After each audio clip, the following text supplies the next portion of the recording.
All right, new arrival. You can't talk about the modern day GT cars without discussing the 73 Carrera RS and the legendary 2.7 MFi motor. But that motor made its way over to the 74, 75, and 76 Carreras only in Europe. In the United States, we did not get that motor. We got a CIS motor, which is hardly the 2.7 MFi setup. But this car, like I said, it's a European car. It's a 74, especially, ordered with Grand Prix over black with the black graphics. Those wheels were redone with that anodized RSR finish. Fantastic condition. This one was originally ordered in Italy, made its way over to Great Britain, and then finally over to the United States in around early 2000s, like 2007.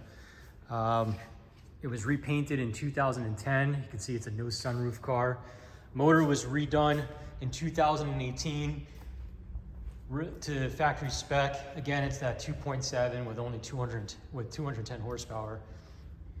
And it weighs the same as the 73 Carrera RS, even though it's a impact bumper car.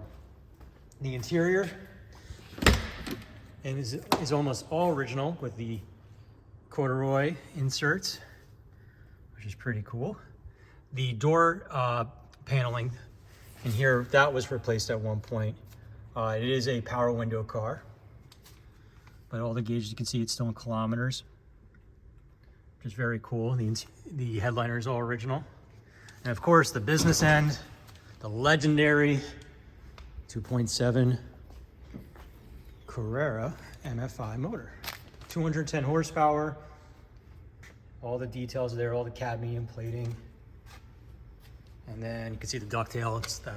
That's how they were made back then, with that raw fiberglass.